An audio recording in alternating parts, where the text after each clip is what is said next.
Saudara, di hari terakhir di tahun 2025 ini, Kompas Bisnis masih menjumpai Anda dan kami akan merangkum apa saja dinamika yang terjadi di pasar saham Indonesia.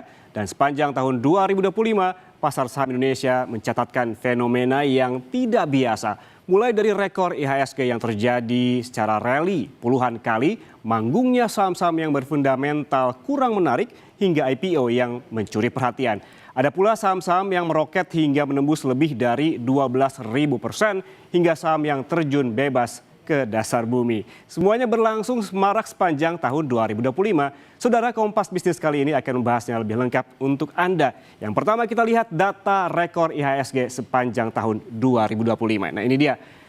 IHSG, saudara, mencatatkan sejarah di tahun 2025 dengan mencetak rekor tertinggi sebanyak 24 kali. Padahal saat memasuki tahun 2025, IHSG sempat tertekan di level terendahnya di posisi 5.967 di bulan April. Posisi ini hampir menyamai level terendah IHSG pada 2021. Saat itu sentimen pasar terhadap rencana Amerika Serikat menerapkan tarif ekspor ke sejumlah negara termasuk Indonesia sangat menekan pasar. Bahkan IHSG mengalami trading halt saat terkoreksi 9,19% pada pembukaan perdagangan 8 April 2025. Namun setelahnya, saudara, kinerja pasar saham perlahan membaik. Bahkan IHSG mampu menyentuh rekor tertinggi pada perdagangan 14 Agustus di level 7.931. Setelah itu, IHSG seakan tidak terbendung mencetak rekor all-time high terus-menerus. Dan pada penutupan bursa di akhir tahun 2025, IHSG berada di level 8.646% dan naik 20,71%. Sedikit meleset dari target Menteri Keuangan Purbayayudi Sadewa di level 9.000. Gak apa-apa, ini juga sudah lumayan ya. Lalu sektor apa saja yang membuat IHSG bersinar? Kita lihat data. Nah, ini dia sektor saham paling bersinar di tahun 2025. Kalau menilik dari sektornya, saham-saham teknologi menjadi paling moncer pada tahun 2025. Ini emiten-emiten yang tergabung dalam IDX Tekno ataupun di sektor teknologi menyatakan penguatan signifikan hingga 135% selama 2025. Saham-saham seperti WIFI atau Wi-Fi, besutan konglomerat Hasim Joyo Hadikusumo melonjak hampir 700%. Kemudian ada juga DCII milik Toto Sugiri meroket 370%. Dan selain itu ada pula saham Inet yang terbang 941%.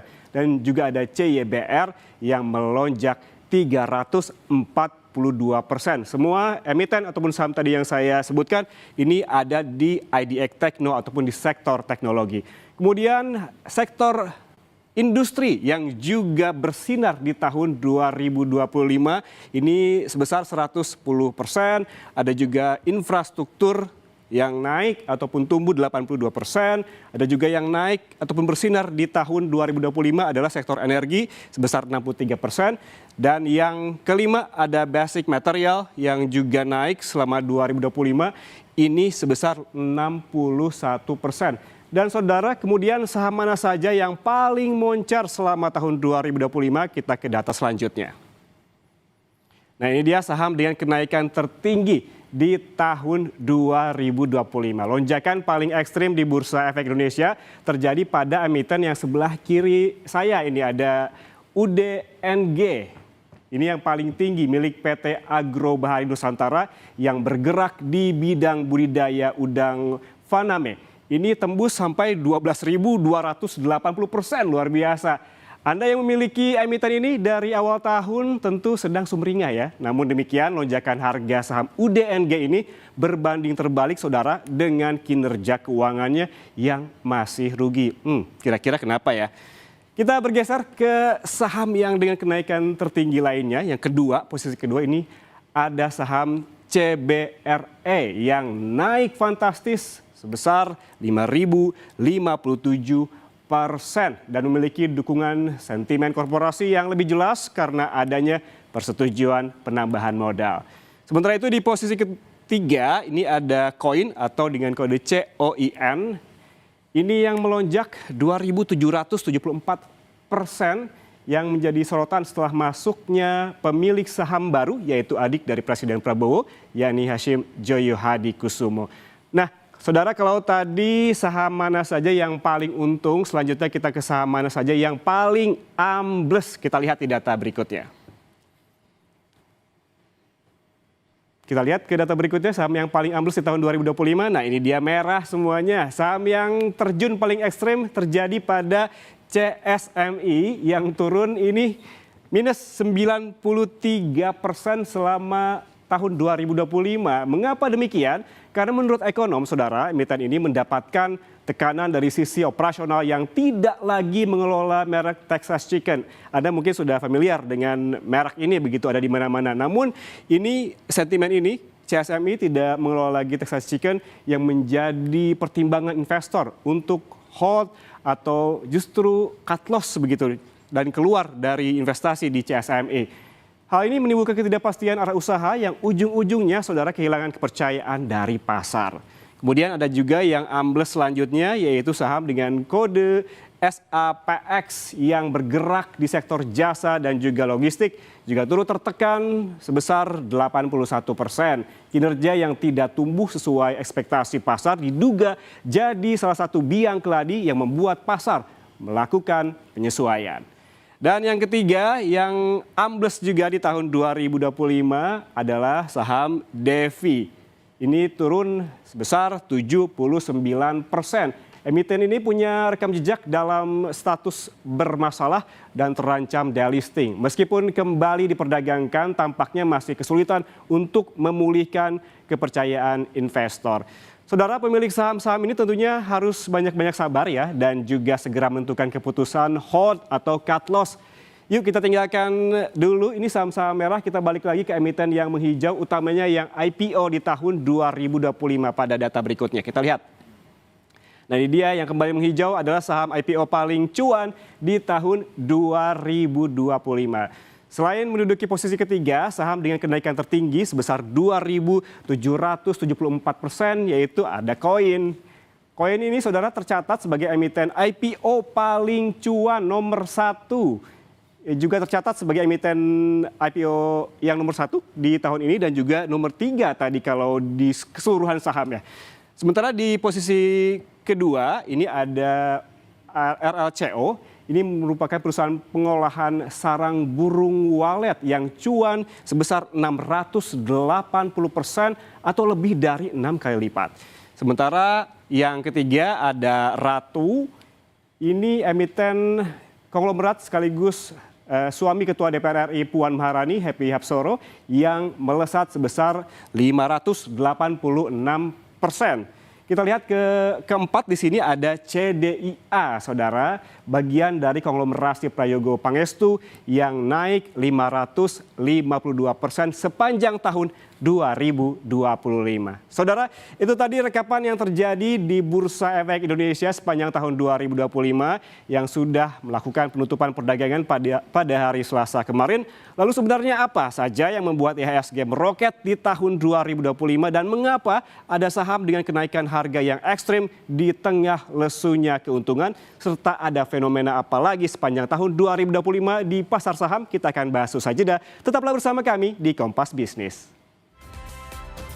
Anda masih bersama kami di Kompas Bisnis, saudara. Apa saja sentimen yang membuat IHSG terus meroket di semester kedua tahun 2025 dan mengapa ada saham dengan kenaikan harga yang ekstrim di tengah lesunya keuntungan dan bagaimana proyeksi pasar saham tahun depan? Kita bahas bersama CEO Advisor Provina Visindo, Praska Putrantio. Selamat pagi, Mas Praska. Selamat pagi, Mas Yan. Mas Praska, kita bahas fenomena yang luar biasa apa saja yang terjadi di pasar saham ini sepanjang tahun 2025. Yang pertama tadi ada rekor tertinggi IHSG yang berlangsung puluhan kali dan sebagian besar terjadi di era Menteri Keuangan Purbaya Yudisadewa. Analisis Anda, apakah ini ada hubungannya dengan kepercayaan investor atau ada sentimen-sentimen lain?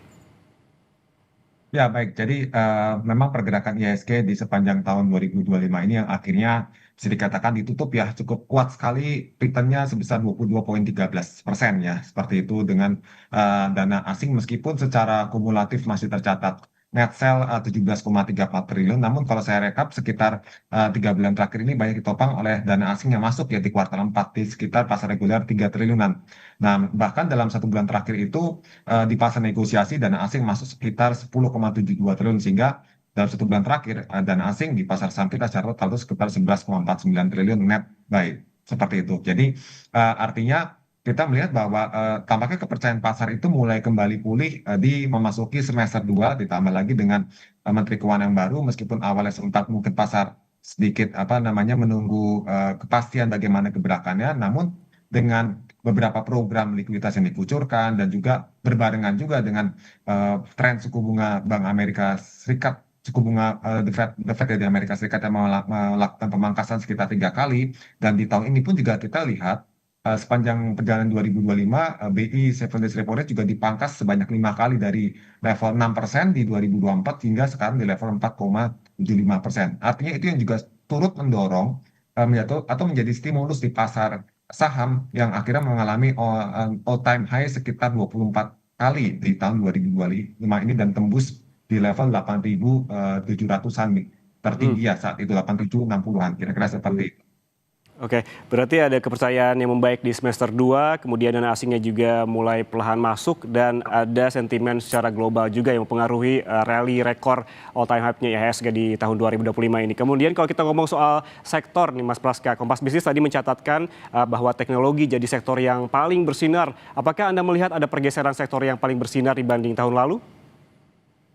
Ya, kalau kita bandingkan dibanding tahun lalu, kalau tahun ini, kalau saya review, yang menjadi top 3 best performance ya di tahun 2025 adalah teknologi, perindustrian, dan infrastruktur.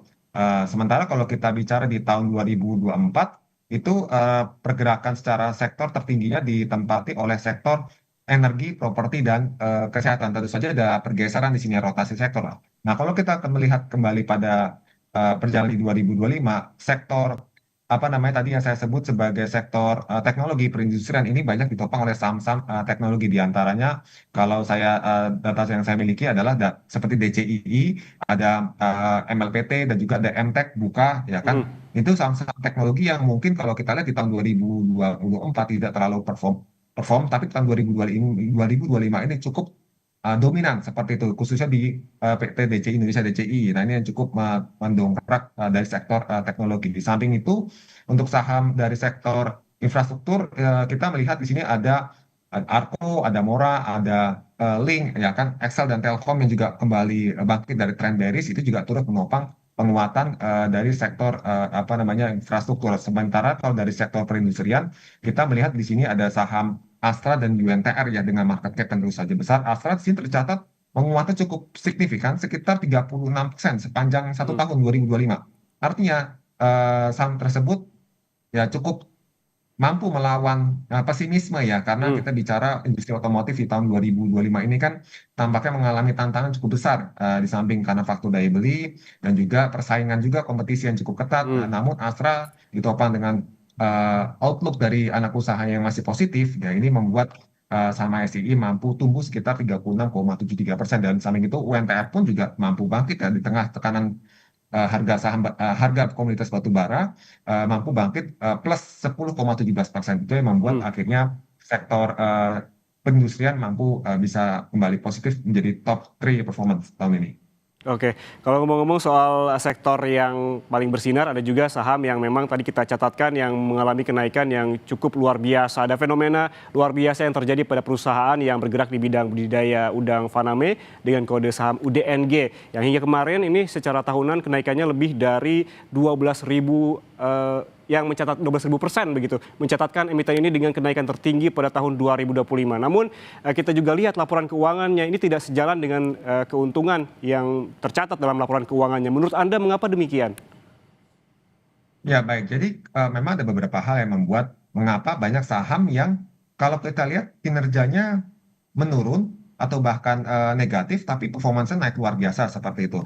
Dari pandangan saya melihatnya memang di sini ada beberapa fenomena. Yang pertama, mungkin investor melihatnya lebih kepada prospek ke depan, rencana bisnis atau apa rencana perusahaan dari emiten tersebut itu ke depan akan lebih menjanjikan ya, akan ada potensi pembalikan arah di tahun-tahun mendatang sehingga meskipun saat ini performanya kurang bagus, ya kita melihatnya akan bagus sehingga pada saat harga yang belum terlalu banyak naik akan dikoleksi. Nah, itulah yang membuat sahamnya akhirnya naiknya luar biasa seperti itu. Itu yang Mhm. pertama. Yang kedua adalah kejenuhan market di saham-saham big caps. Jadi Hmm. saham-saham big caps kita bicara 2025, kita bicara contoh misalnya perbankan atau mungkin barang konsumer primer, Hmm. bahkan non primer pun retailer dan sebagainya ini kan pergerakannya ya saya katakan so-so, ada yang bahkan masih minus. Contoh perbankan juga yang biasa jadi andalan backbone market juga masih apa ya sideways ya, trennya dalam sideways jangka pendek, mungkin jangka menengah masih agak bearish seperti itu, sehingga akhirnya investor terutama retail mungkin akan menyenangi saham-saham yang secara pergerakan tuh cukup gesit ya. Terus Hmm. biasanya ini terjadi di saham-saham yang kapitalisasinya tuh lebih ke arah kecil hingga menengah, kira seperti itu Mas ya. Oke, berarti banyak juga investor yang berspekulasi di sini kalau kita melihat Ya. secara fundamental kan memang kurang menarik, tapi naiknya terus-menerus rally begitu. Ini juga yang saya catatkan, ini saham dengan kenaikan tertinggi ada juga CBR dan juga Koin. Salah satu saham IPO yang mencuri perhatian adalah Koin milik Hashim Joy Ya. Hadikusumo. Nomor satu saham IPO paling cuan dan juga peringkat tiga saham dengan kenaikan tertinggi di 2025. Apakah Anda melihat emiten ini seperti apa?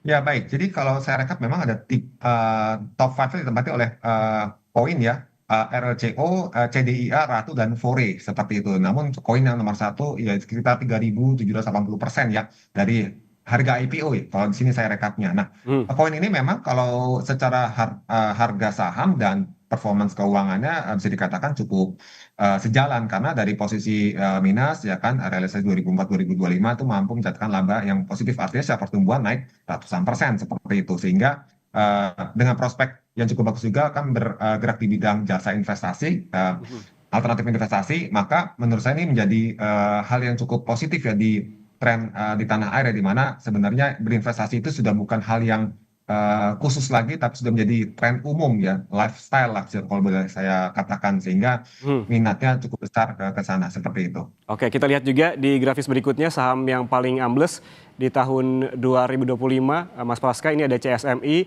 Ya. ada SAPX, dan ada juga Devik. Anda melihat tiga saham ini, analisisnya seperti apa di tahun 2025? Ya, jadi ada CSMI, SAPX, dan Devi ya. Memang di sini saham-sahamnya itu kalau saya lihat di samping tidak terlalu liquid khusus di bagian apa namanya Devi ya. Hmm. Ini kan dengan rata-rata transaksi yang cukup tipis, performansnya tentu saja pastinya apa dipengaruhi oleh kinerja keuangannya yang bisa dikatakan kalau untuk saham Devi itu masih tertekan ya. Contoh, mengalami kerugian yang makin dalam di tahun 2025. Sementara kalau kita bicara SAPX ya di sini juga meskipun tidak mengalami apa namanya perubahan yang signifikan, performansnya itu cukup stabil-stabil aja, tapi kecil seperti itu untuk kinerja keuangannya. Maka Hmm. eh, emiten-emiten seperti ini, investor tampaknya mungkin dengan tren yang masih bearish ya di saham tadi, contohnya SAPX yang mengalami eh, penurunan cukup tajam di gambar yang saya lihat.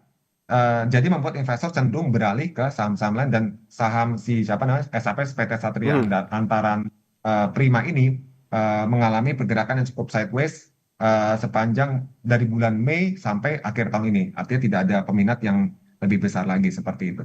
Oke, kita kembali lagi ke IHSG, Mas Praska. Pada April ini IHSG mengalami trading halt hingga 9,19%. Ini dampak dari sentimen pasar terhadap rencana Amerika Serikat menerapkan tarif ekspor ke sejumlah negara waktu itu. Apakah hal semacam ini masih berpotensi terjadi di tahun depan ataupun di tahun 2026?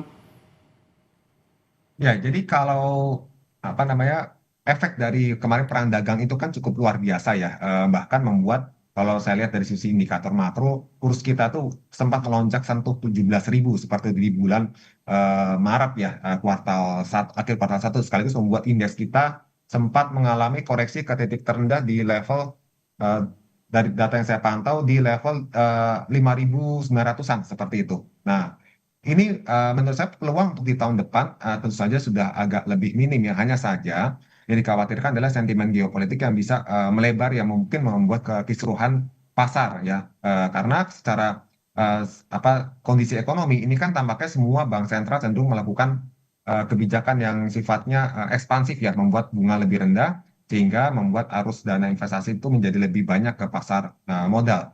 Nah, namun Hmm.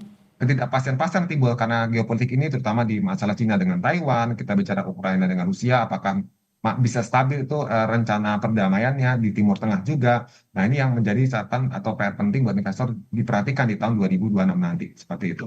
Banyak yang harus diperhatikan di tahun 2026. Namun jika berkaca di tahun 2025 nih Mas Praska, banyak sekali yang terjadi di pasar saham Indonesia, mulai dari rally IHSG yang tidak tadi sempat kita bahas, kemudian juga ada emiten yang benar-benar naiknya sangat tinggi dan juga ada yang turun sangat rendah begitu.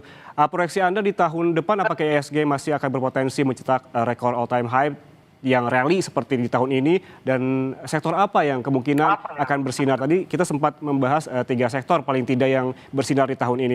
Bagaimana dengan di tahun depan?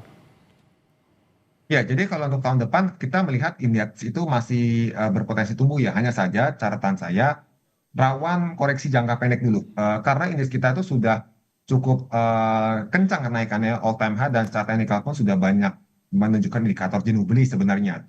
Nah, sehingga di tengah kondisi laporan keuangan yang bisa dikatakan sudah sesuai ekspektasi beberapa emiten ya kan, ada yang memang membaik, ada juga yang memang sudah jelek ya kan. Harapan tahun depan itu bisa lebih baik lagi, tapi karena harga sudah di price in, maka tahun depan itu lebih rawan kepada fase distribusi menurut saya di kuartal 1 hingga 2. Sehingga rawan koreksi di tengah lagi, meskipun The Fed akan diproyeksikan berita terbaru itu memangkas suku bunga lagi tahun depan, tapi tampaknya pasar sudah apa ya, bisa dikatakan merespon lebih dini, dan tahun depan itu begitu nanti dipangkas suku bunganya, pasar akan cenderung mengalami koreksi. Nah, secara sektor mungkin saya melihatnya di tahun depan itu yang masih menarik adalah sektor dari komoditas pertambangan logam seperti itu yang pertama. Kemudian dari sektor perbankan. Nah, sementara terakhir mengikuti adalah sektor properti. Mhm, Nah, mhm. di mana sektor perbankan properti ini fokusnya lebih ke jangka panjang ya. Sementara kalau untuk sektor pertambangan logam ya ini menurut saya lebih ke jangka pendek menengah, kira-kira Oke, seperti itu. oke menarik. Dan Tadi yang ada tengah-tengahnya Mas sektor Praska, retail. Ya. menarik tadi Mas Praska menyebutkan bahwa komoditas perbankan begitu, termasuk sektor Ya. yang kemungkinan juga akan bersinar di tahun depan. Mengapa demikian? Mengingat di tahun 2025 ini perbankan termasuk yang redup, kalah dengan emiten-emiten terutama yang konglomerasi. Ya, jadi kalau dari pandangan saya memang meskipun perbankan kan bisa dikatakan kalah di tahun ini, tapi untuk tren di tahun depan saya melihatnya perbaikan kondisi ekonomi yang saya lihat secara data-data ya, kita bicara indeks PMI kita sudah kembali naik ke atas 50 ya kan, keyakinan konsumen kita naik, pertumbuhan kredit meskipun agak sedikit melambat ya, terakhir kan ke 7,74%. Namun tampaknya di sini realisasi performance bank di tahun depan tuh bisa berpeluang lebih baik seiring dengan stabilnya ekonomi ya di dalam negeri seperti itu. Nah, ini yang membuat saya yakin kenapa perbankan tahun ini tuh belum terlalu banyak direspon karena eh, tampaknya investor membutuh pembuktian dulu dengan likuiditas yang diberikan lebih melimpah, suntikan apa namanya insentif ke ekonomi lewat tadi ya kucuran likuiditas itu, apakah ekonomi mampu bergerak tidak bertahan atau tidak. Apalagi nanti kalau kita lihat bagaimana pertumbuhan ekonomi di Q4. Nah, apakah Indonesia mampu bertahan di atas 5% seperti itu? Nah, hal seperti itu kalau mampu memang terbukti di atas target, tentu saja ini menjadi kabar bagus buat sektor perbankan di tahun depan. Seperti itu. Oke, yang paling dekat yang akan kita hadapi di awal tahun adalah January Effect biasanya begitu ya Mas Praska. Ya. Menurut Anda akan seberapa besar efek dari January Effect ini terhadap pasar modal di Indonesia? Dari pandangan saya, untuk tahun ini karena indeks sudah rally ya, bahkan tertinggi kan di sekitar 8.760-an ya kurang lebihnya ya. Ini January Effect cenderung agak kecil ya peluangnya, bahkan mungkin di awal-awal minggu indeks berpotensi mengalami kenaikan. Tapi untuk full month Januari, saya melihatnya peluang nggak kecil dan bahkan cenderung rawan Hmm, profit taking. Ditambah dengan Oke. kita mungkin ya bisa dikatakan beberapa saham sudah jenuh beli sama beberapa saham konglomerasi ya. Ini yang bisa dikhawatirkan terjadi koreksi jangka pendek sekaligus menekan IHSG, kira-kira seperti itu. Oke, yang saya catat bahwa dari analisis Mas Praska tadi bahwa di tahun depan masih ada rawan koreksi, terutama di semester pertama, kemudian juga ada kemungkinan profit taking di kuartal pertama, juga memang harus dihadapi beberapa sektor-sektor yang ada pergeseran begitu yang akan bersinar di tahun depan, termasuk ada komoditas dan juga perbankan. Terima kasih CEO Advisor Provina Visindo Praska Putrantio atas waktunya bersama kami di Kompas Bisnis. Sehat selalu. Terima kasih, selamat pagi.